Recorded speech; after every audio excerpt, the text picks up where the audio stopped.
Okay, rebuild part 4. She's looking pretty good. Let me turn the camera around. Alright, so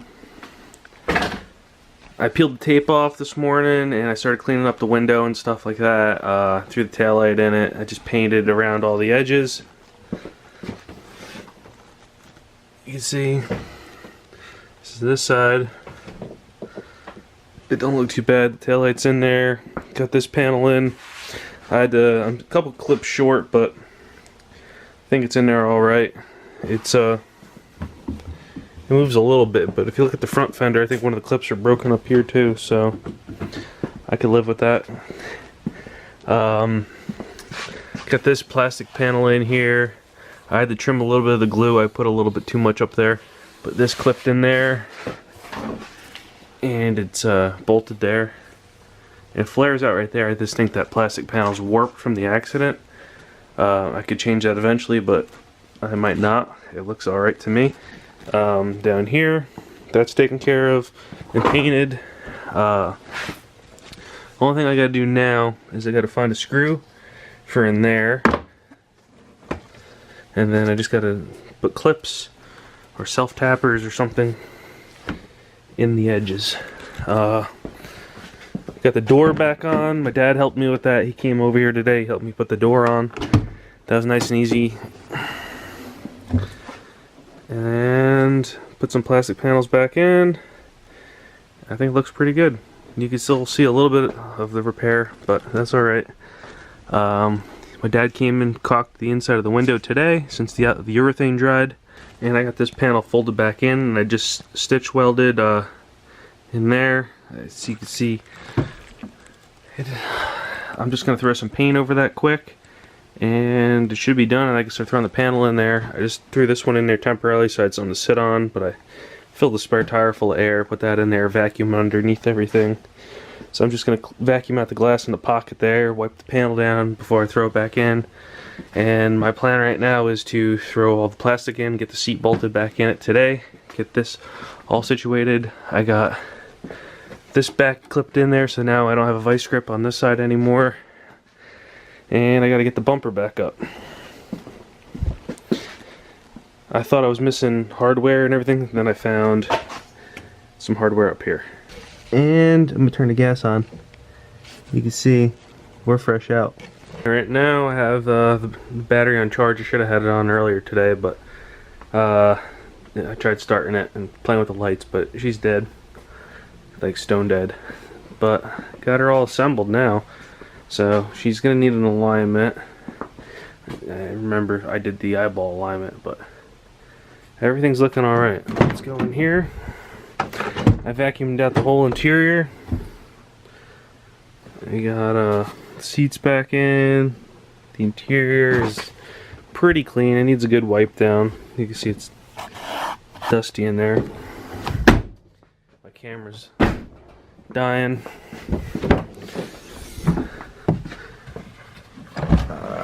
Get the interior panels back in.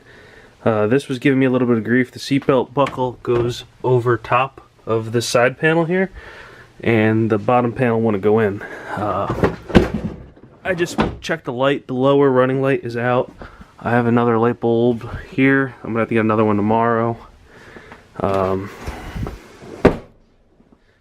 cleaned the window, scraped it, buffed this quarter just a little bit, just get a little bit of glue off of there, and then threw the bumper back on.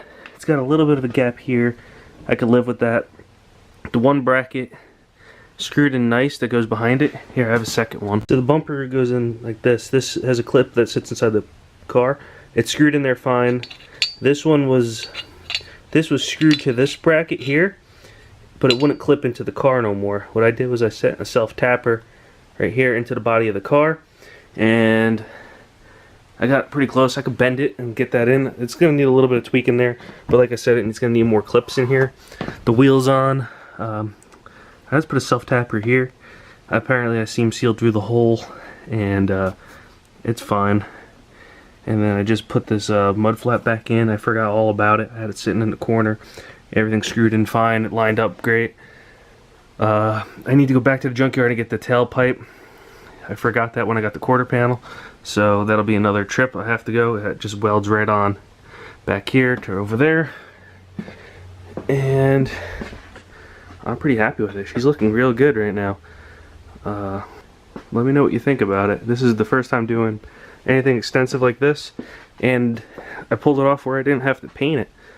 That's kind of a feat in its own right there too.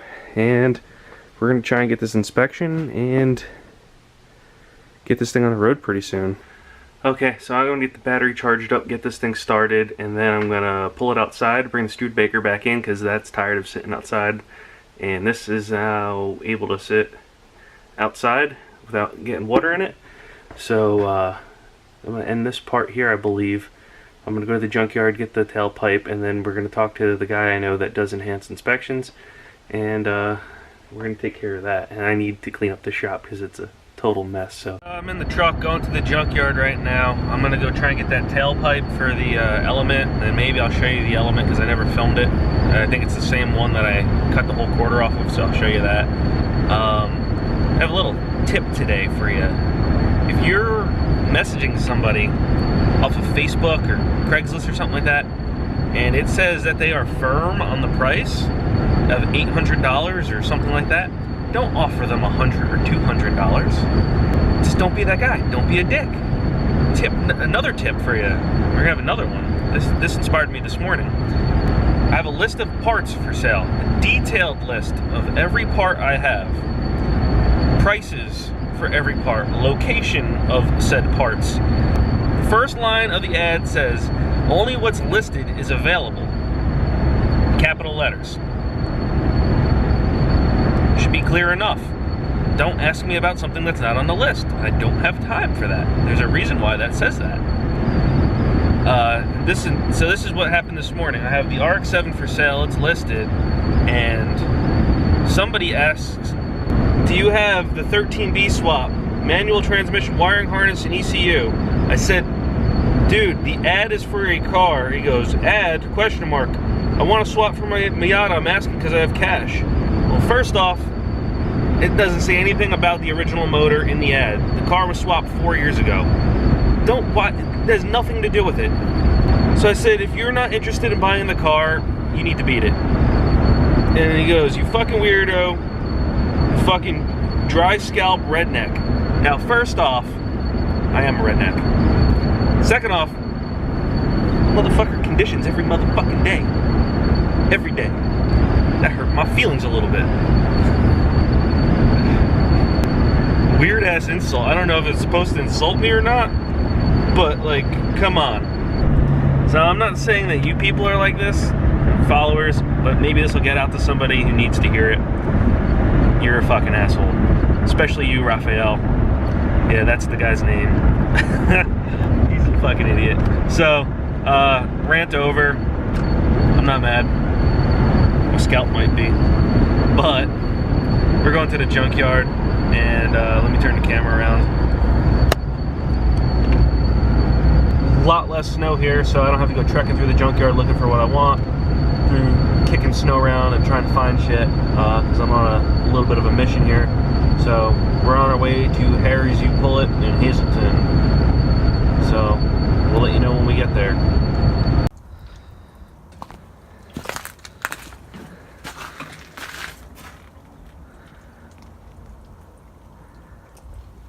All these parts were still good. They were in the bed of the truck. We took them off nice. Someone just threw them over here. Got my tailpipe. Fun fact, when you come into Harry's, for all the years I've been coming here, I didn't know these were Studebakers. All of them. And I didn't know that until I actually owned a Studebaker, and this one right here in the middle is a split window, little back window, so it's the same model truck as mine except it's a 1 ton. And I didn't know that until I actually owned one, but there's a couple Studebakers. Alright, back at the garage. Don't mind the sound of the heater. This is a new section here. You need this tool, so check this out. Alright, this is a tool you need. These rubber bushings has another piece. This is the tool for it. You ready for this? How easy this is? One-handed. You're not ready for that. Look at that. That's how easy it is to use that tool. So now you just go over here and just chuck it in the garbage. Alright, so that's a new section to my videos. It's going to be called You Need This Tool. Don't know exactly what it's called, but you need it. If you work with exhaust rubber, you know how hard it is to play with them. So you need this. Alright, we got a tailpipe now. I just clipped it in there, and then I had to cut the nut off on the right side because the pipe wouldn't slip over, and then I just booger welded it until it didn't leak no more. The bottom's a lot nicer than the top. The top's really hard to get to. But that's good enough for now. I'm gonna throw the wheel back on, clean up the shop, put the welder away, get this thing outside again. Forgot to show this. I got these at the junkyard too. They're disgusting.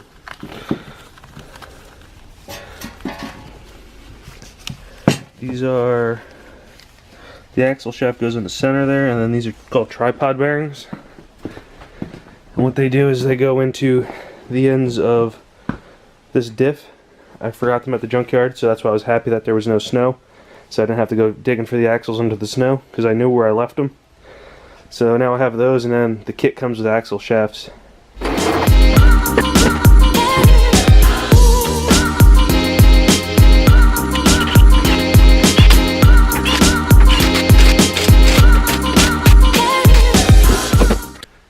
Okay, now this thing's officially fixed, so now it's got to get inspected. So everything I could think of that needs to get done on this thing is done 100%, and now I need to get it insured and get her done, get her on the road. So alright, another day, another dollar. Just got out of work and I'm running the Honda down. I just put insurance on it. I'm running it down to get its inspection for tomorrow. I made an appointment down in about a half hour away. It's one of my friends, his shop, so I'm gonna go take it down there, and here we go.